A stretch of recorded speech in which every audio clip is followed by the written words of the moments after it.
সুপ্ৰভাতম শ্ৰীমদ ভগবত গীতামৃত।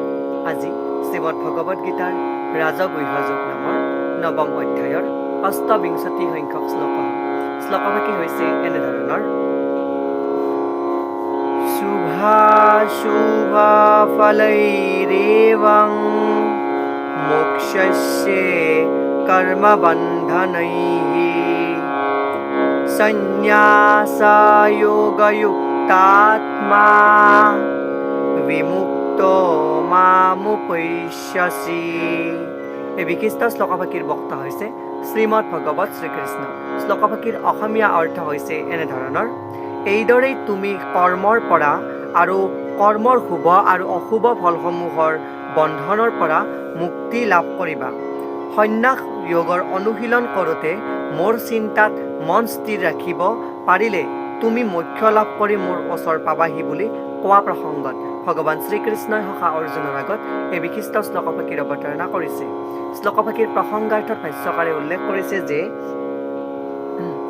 গুৰুজনৰ নিৰ্দেশ অনুসাৰে যিজনে কৃষ্ণ ভাৱনাৰে কাম কৰে, অৰ্থাৎ পূৰ্বৱৰ্তী শ্লোকৰ বা অধ্যায়ৰ ক্ৰমানুসাৰে তেওঁকে যুক্ত বোলা হয়, আৰু পাৰিভাষিক শব্দটোৰ অৰ্থ হ'ল যুক্ত বৈৰাগ্য।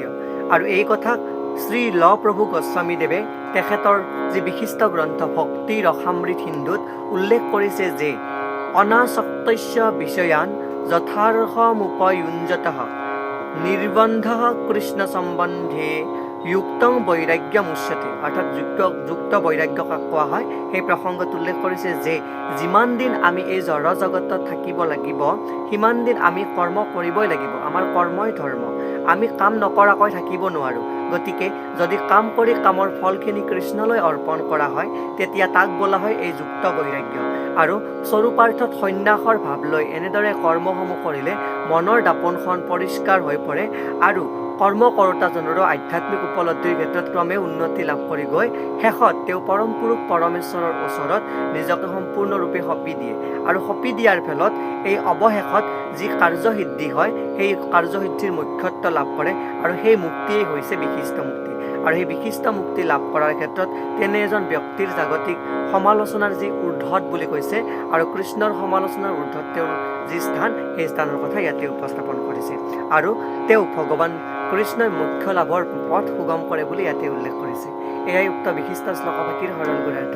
ধন্যবাদ।